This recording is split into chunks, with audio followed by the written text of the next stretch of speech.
ओम पंचम अध्याय श्लोक छठा।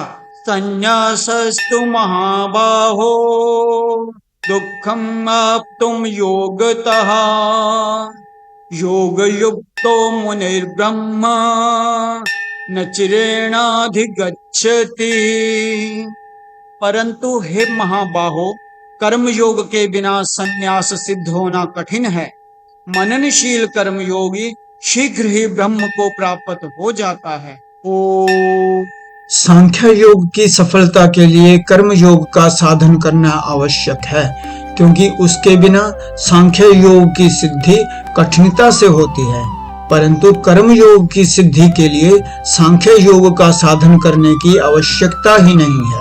सांख्य योगी अर्थात सन्यासी का लक्ष्य परमात्म तत्व का अनुभव करना होता है, परंतु राग रहते हुए इस साधन के द्वारा परमात्म तत्व के अनुभव की तो बात ही क्या है, इस साधन का समझ में आना भी कठिन है। राग मिटाने का सुगम उपाय है कर्म योग का अनुष्ठान करना। कर्म योग में प्रत्येक क्रिया दूसरों के हित के लिए की जाती है। दूसरों के हित का भाव होने से अपना राग स्वतः मिटता है। इसलिए कर्म योग के आचरण द्वारा राग मिटाकर सांख्य योग का साधन करना सुगम पड़ता है। कर्म योग का साधन किए बिना सांख्य योग का सिद्ध होना कठिन है। अपनी निष्काम भाव का और दूसरों के हित का मनन करने वाले कर्मयोगी को यहाँ मुनि कहा गया है।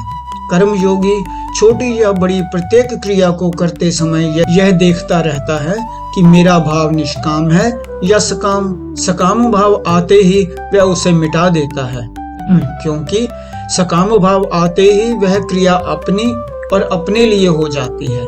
दूसरों का हित कैसे हो, इस प्रकार मनन करने से राग का त्याग सुगमता से होता है। परमात्म तत्व की प्राप्ति में विलंब का कारण है संसार का राग। निष्काम भाव पूर्वक केवल दूसरों के हित के लिए कर्म करते रहने से कर्म योगी के राग का सर्वथा अभाव हो जाता है, और राग का सर्वथा अभाव होने पर स्वतः सिद्ध परमात्म तत्व की अनुभूति हो जाती है। योग सिद्ध होते ही अपने आप तत्व ज्ञान की प्राप्ति अवश्यमेव हो जाती है। इस साधन से अन्य साधन की अपेक्षा नहीं है। इसकी सिद्धि में कठिनाई और विलंब भी नहीं है। दूसरा कारण यह है कि देहधारी देहाभिमानी मनुष्य संपूर्ण कर्मों का त्याग कर ही नहीं सकता, पर जो कर्म के फल का त्यागी है वही त्यागी कहलाता है। ओम।